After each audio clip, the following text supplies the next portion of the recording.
ये आपकी अकार्बनिक रसायन का अध्याय है। अकार्बनिक रसायन में जैसा कि मैंने आपको बताया था कि जब हम आवर्त सारणी को पढ़ लेते हैं, समझ लेते हैं, तो आवर्त सारणी को 4 ब्लॉकों में बांटा गया है, S block, P block, D block और एफ ब्लॉक। तो हम एक एक ब्लॉक के तत्वों को अलग अलग करके समझते हैं।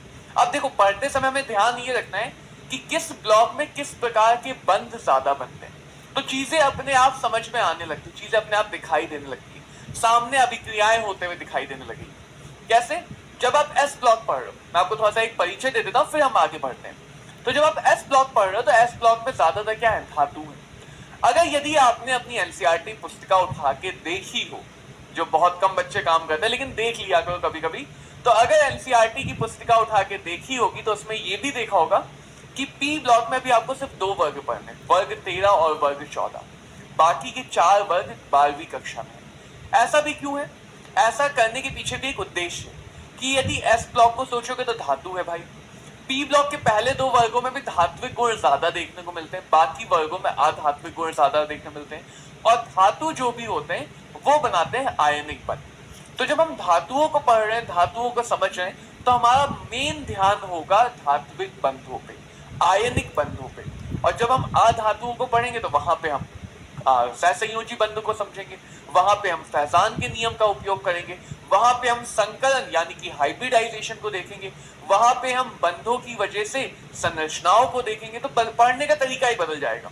तो इसलिए जब हम एस ब्लॉक को पढ़ रहे हैं तो पहले तो अपने दिमाग में ये बैठा लो कि हम आयनिक बंध पे ध्यान ज्यादा दें, यानी इलेक्ट्रॉन के आदान प्रदान को सोचेंगे। फैजान के नियम में भी आयनिक गुणधर्मों को देखा जाएगा। ठीक है, अब एस ब्लॉक को पढ़ने में हम क्या करेंगे? एस ब्लॉक को हम आज ही समाप्त कर देंगे बढ़िया से, अच्छे से। एस ब्लॉक सबसे छोटा ब्लॉक कह सकता हूं मैं कि ब्लॉक तत्वों में सबसे छोटा एस ब्लॉक है। ध्यान से समझेंगे, आसानी से समझ में आएगा। सबसे पहले एस ब्लॉक कहते किसे? तो ऐसे वो सारे तत्व जिनका आखिरी इलेक्ट्रॉन कहां जाएगा? आखिरी इलेक्ट्रॉन जाएगा सबसे बाहर के एस कक्षक में। एस कक्षक में जाएगा तो उसे कहेंगे एस ब्लॉक का तत्व। अब एस कक्षक में अधिकतम हमारे पास 2 इलेक्ट्रॉन हो सकते हैं। तो या तो हमें S1 का इलेक्ट्रॉनिक विन्यास देखने को मिलेगा, या बच्चा पार्टी हमें S2 का इलेक्ट्रॉनिक विन्यास देखने को मिलेगा। सीधी सी बात। तो या तो हमारे पास एस ब्लॉक के आखिरी कक्षक में S1 होगा या S2 होगा। तो हमने एस ब्लॉक को 2 वर्ग में बांटा, इसीलिए 2 वर्ग में बांटा क्योंकि 2 ही पॉसिबिलिटी है, 2 ही हमारे पास यहाँ पर संभावना है। एक वर्ग ए जिसे हम आधुनिक सारणी में वर्ग 1 कहते हैं, मेंडलीव की सारणी में से वर्ग 1A कहा जाता था, और वर्ग 2 जिसे मेंडलीव की सारणी में 2A कहा जाता था। तो ये 2 वर्ग मिलते हैं एस ब्लॉक के अंदर मुख्यतः। अब इन 2 वर्गों में पहले वर्ग में मिलते हैं लीना की रब से फरियाद। लीना कर रहा है रब से फरियाद कि भाई मेरे अच्छे नंबर ले आओ।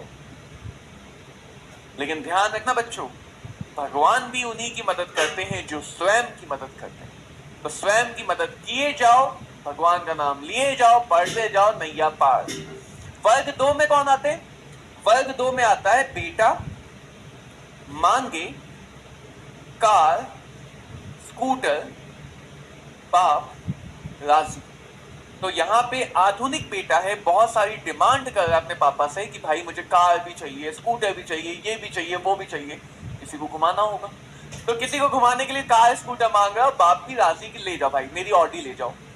तो ये हमारे पास 2 वर्ग आते हैं। अब इन 2 वर्गों में फ्रेंशियम है रेडियोधर्मी, रेडियम भी रेडियोधर्मी। रेडियोधर्मी का मतलब सीधा सीधा बताऊं तो इनका नाभिक जो है, नाभिक इनका अस्थायी है, नाभिक टूटेगा, विखंडित होगा, और इसलिए इनको कम पढ़ा जाता है क्योंकि इन पे ज्यादा प्रयोग करने से अपने जान माल का नुकसान हो सकता है।